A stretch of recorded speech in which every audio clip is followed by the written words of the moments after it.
Welcome back to Switch to Linux. Well, today I wanted to cover a follow-up to a story we did in our weekly news roundup last week or 2 weeks ago, depending on where you cut the line between last and whatever else. This was in the quick line section, which was called Feeding Your Finances into ChatGPT. And I don't know why the quick lines and the weekly news roundup in general is so low viewed. These are actually really excellent articles which go over a lot of different things going on in the tech and the privacy and security worlds. And this one here was the specific article we were talking about, not the headliner about, ChatGPT wanting logins to your finances through Plaid. That's terrifying.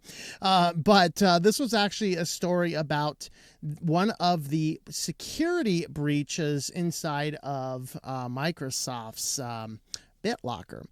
This was the yellow key vulnerability. So the yellow key vulnerability, you could grab a couple files, put them on a USB drive, and if you had physical access to a Windows 11 computer, you could plug that drive in and be elevated into administrator privileges past BitLocker's encryption. So effectively, this was a security vulnerability that effectively made a computer completely breachable by anybody just booting up into a recovery mode with a certain file set on your computer. So huge security vulnerability. And we talked about that in the scope of what was going on. And this is the researcher Chaotic Eclipse, aka Nightmare Eclipse. And he talked about this, finding this issue, and he published this and another 0 day. And then ultimately Windows came out and accused him publicly of violating best practices and CVEs.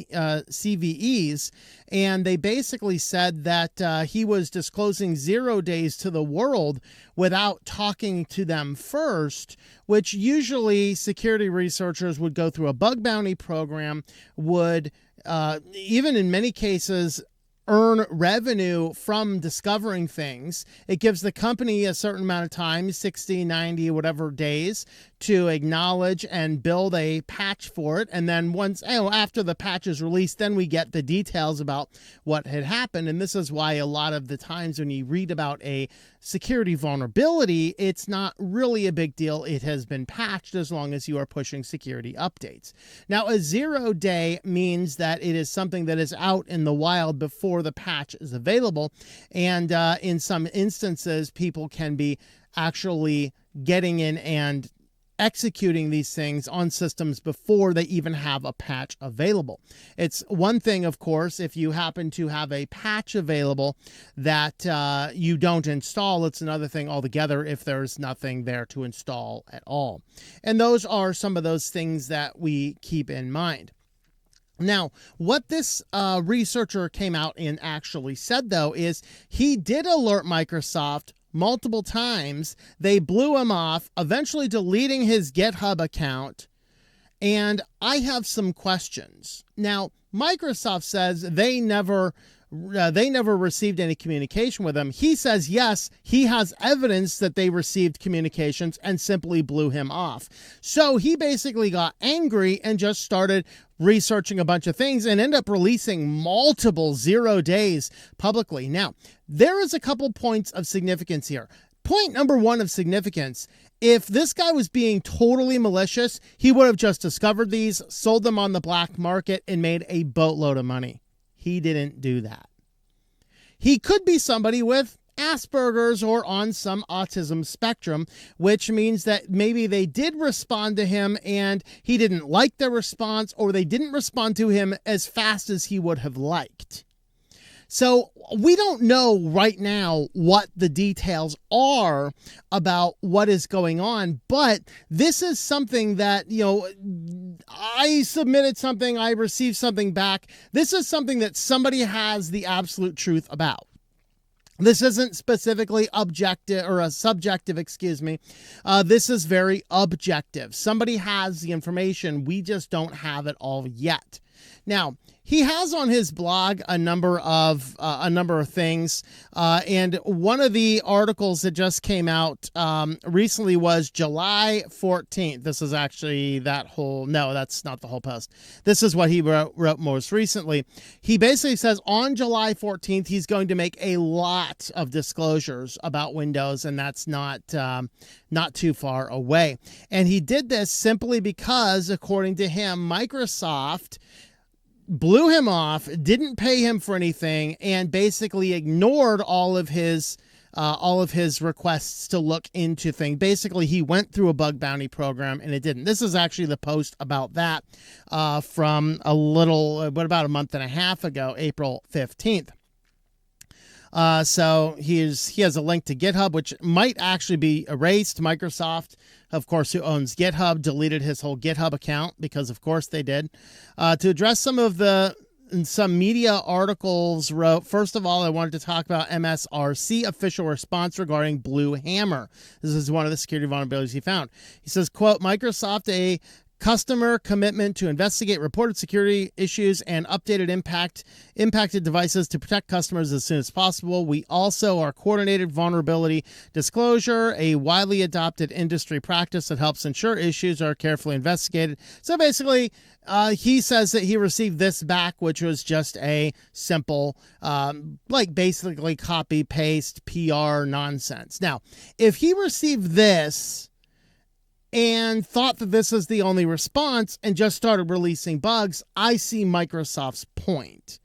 So, if he is on some spectrum and just things don't respond exactly the way he wants, exactly in the time frame, then that would certainly be a problem. But if he actually disclosed these things and was completely blown off by Microsoft, as he ultimately says, then he is completely in the right against this giant monolithic company which literally just crushes people for fun, disables accounts, and gets to the point that you don't even really have the ability to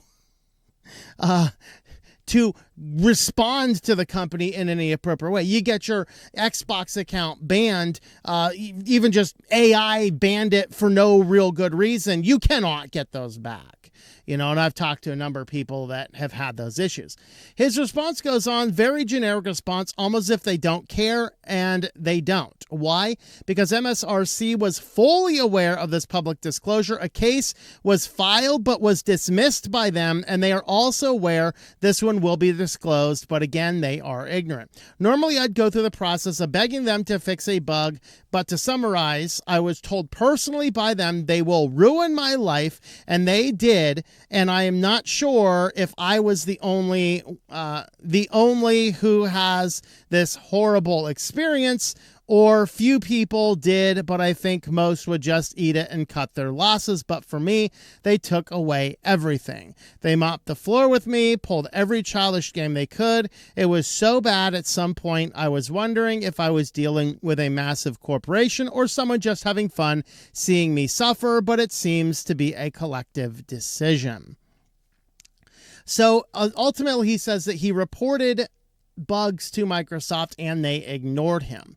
Now, he actually says that the latest one from a couple days ago, he actually says that other people have been reaching out to him after this whole media drama and basically confirming what he's saying, that basically Microsoft will play nice with big names or, highly reputable people. But as far as basic, common, average people who discover things, they pretty much blow them off. That's what the allegations are. So the question is, will we have any form of actual disclosure that tells us what's going on? Because ultimately what has happened is, because Microsoft did these things, he's a good researcher. He just keeps on finding vulnerabilities instead of going through any form of disclosure. He's just releasing them. Not getting paid for it by anybody. He's simply releasing them, causing Microsoft now to have to run around like crazy trying to patch these 0 days that keep on leaking out. And they keep on trying to ban his accounts for it. So he just keeps on going in deeper to the point where, hey, pretty soon you're going to force him to do nothing but leak them all on the dark web forums anyway. And then good luck with that, Microsoft. And this is just the reason I would believe him over Microsoft at this juncture is because this is how Microsoft treats everybody somebody who doesn't have a huge following that could cause bad massive amounts of PR. But some news articles have picked this up. Microsoft calls the zero-day dumps irresponsible. The researcher says Microsoft started it. A researcher dropped 6 Windows 0 days with no warning. 3 are now exploited in the wild. Microsoft is angry. The researcher says Microsoft ignored them first. Past month, Chaotic Eclipse, also known as Nightmare Eclipse, publicly released details of 6 unpatched vulnerabilities in Windows components, including Defender and BitLocker. No prior notice to Microsoft, no coordination, just published with proof of concept code attached. 3 of those vulnerabilities, Bluehammer, Red Sun, and Undefend, have since been exploited in the wild. Microsoft's Security Response Center responded on Tuesday with a blog post that was polite in tone and unambiguous message. Quote, in recent weeks, several zero-day vulnerabilities have been publicly disclosed. The details of these vulnerabilities were not shared with Microsoft prior to release, and the disclosures put our customers at unnecessary risk. So, of course, they're trying to patch these things. The post essentially is a public defense of coordinated vulnerability disclosure, the standard practice where a researcher notifies a vendor privately, gives them time to fix the issue, then goes public. Microsoft says it works with hundreds of researchers this way, compensating them. The partnership allows us to make updates to impacted software before proof of code can make it into the hands of bad actors. So these vulnerabilities were not responsibly disclosed. The researcher's side is messier. In a blog post published over the weekend, which we just looked at, he says they have a pattern of ignored reports, deleted accounts, and what they perceived as public humiliation by Microsoft in a CVE advisory. They said Microsoft deleted the account they used to submit bug reports, paid them nothing, and then flagged the GitHub account for removal after the disclosures. So that's what Microsoft says. Now, which of these stories makes more sense? Well, if you've ever had to deal with Microsoft, I'm using Linux now for this reason. I want nothing to do with them. Okay, so looking at this, do I believe that Microsoft would take a low-level person without a lot of influence and just wipe them out to not have to pay them in a second? I believe that they would just automatically flag and delete accounts that were they deemed problematic to them in a second. So unless I see actual evidence to the contrary, I'm kind of on the researcher's side on this one because, frankly, it is how Microsoft tends to work most of the time, which is why I am not really interested in what Microsoft is doing. He goes on, the GitHub took down the account, the exploited code was uploaded to GitLab. Of course, Microsoft is like, hey, GitLab, take that down. Sure, why not? So, of course, they announced to release that July 14th, which we talked about briefly there. So this is ultimately what Microsoft and this developer are going through. But this is the time that it has gained enough notoriety in the media that it is now backfiring on Microsoft, because this is what happens. You get closed source proprietary stuff. You get a soulless corporation. You get no humans because they've handed everything over to AI. And then you want to scrape every penny, save every dollar. This is the end result you're going to get, which is another reason I tend to agree with the researcher until actual solid information comes into light. After the researcher published a series of bugs, of course, Microsoft reports what they report. They published a blog post criticizing the researcher for publicly disclosing them. The core of the complaints, the researcher did not attempt to report the bugs, said the company could fix them. Of course, the problem here, and now like our digital crimes unit will be continuing to bring cases against these actors that enable their criminal activity. Yes, so now they want to prosecute the guy for this because, they just chose to delete accounts or, otherwise not provide enough information to suggest they were taking anything seriously. So in a series of blog posts, without providing specific details, he claims to have been in contact with Microsoft. The company mistreated him, including revoking their access to the Microsoft Security Response Center account, where you can make these. So yeah, Microsoft, you didn't disclose this. You deleted my account, you retards. What do you want me to do? You know what I mean? So they publish blogs in the open source repositories. So cybersecurity veterans warn of the chilling effect. This is where we get into some different content here. So the public spat brings back a long-running and still somewhat controversial debate. Do independent security researchers have a duty to make sure vulnerabilities they find get fixed? How far are they supposed to go to make sure the companies? You see, here's one of the challenges we have in our world is that money and profit drives everything. And the reason the bug bounty programs work is because if I can make a lot of money disclosing it to the company, then they can fix it and not have bigger PR headaches. Well, that's okay. Now, some people will be completely unscrupulous and simply want to sell them on the dark web because they simply want to make as much money as possible. Those people are immoral. They're unethical. They're the guys you have to worry about stealing your car if you drive a Honda, a Kia, or, leave the thing running at a gas station with the windows down, which why would you do that and create an attractive nuisance? I have no idea. But those are those people. There are then people that really want to see things go better and will altruistically patch stuff and report things without bug bounty stuff.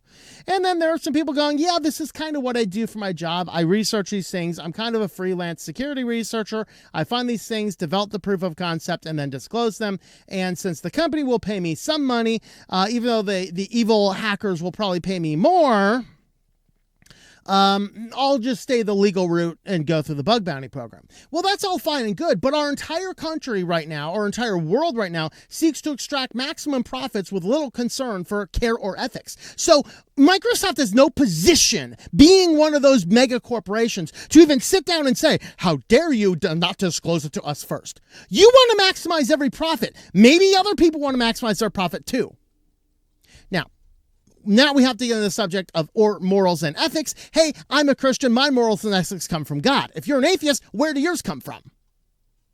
Are they subjective or objective? Okay, I like the objective framework. I would be the one if I were a security researcher. I would be using the bug bounty programs. And then here's a fun fact. If you didn't have a bug bounty program and I wasn't going to get paid for it, I simply wouldn't look into security vulnerabilities. Okay, so there you go. Be a mercenary down the middle, right? I will help you if you will help me. You will not help me. I will not help you. Part of the debate, which has been fully settled, is that researchers deserve to get paid. While it may sound obvious these days, it took years of struggle and captured in part during the campaign launch in 2009 called No More Free Bugs. Almost 20 years later, most companies, small and large, pay bug bounties, financial rewards, which they can run as high as 6 figures or more for security researchers who privately disclose bugs and coordinate publishing with their details once they are fixed. In response to the latest controversy, countless researchers have shared their bad experiences reporting bugs to Microsoft. It's fair to say that much of the cybersecurity community is vocally unhappy about how Microsoft is handling the issue. This includes cybersecurity veterans, a lot of people there working with them. And, basically saying that Microsoft's entire system is completely broken. And so this is the reason Microsoft has so many security bugs. They are a massive company used by so many people, but they care so little about individual customers. They have grown too big. They need broken up.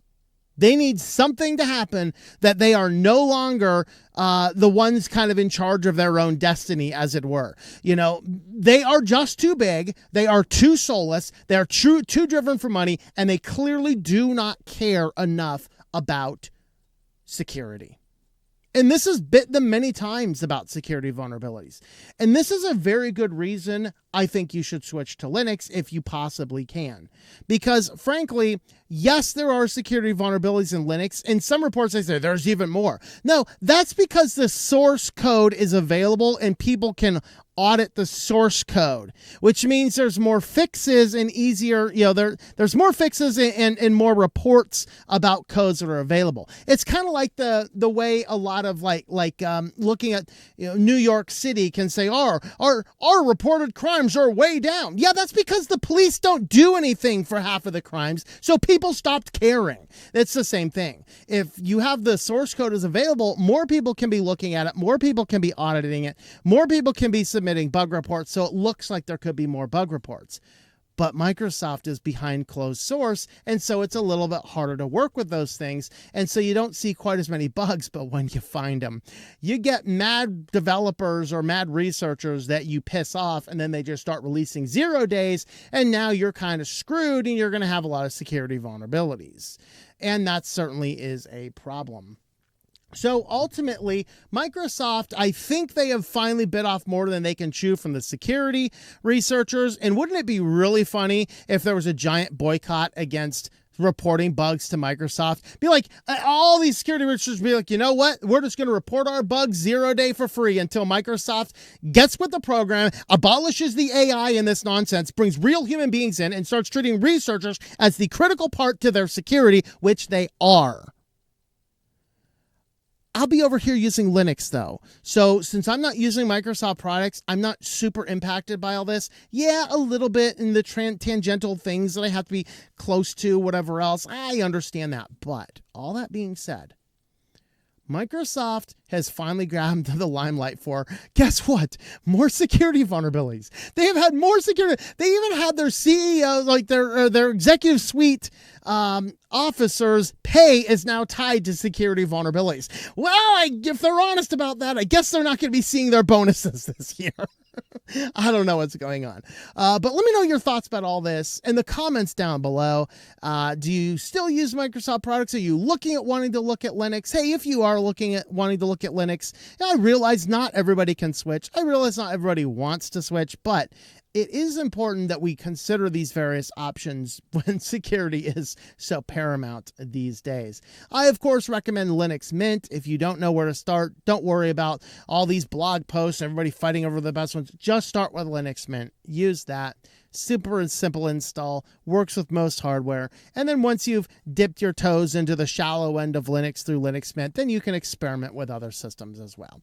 Let me know your thoughts about all of that in the comments down below. Thanks for watching. If you like this content, subscribe to the channel if you've not already done so. Leave us a like and a comment down below.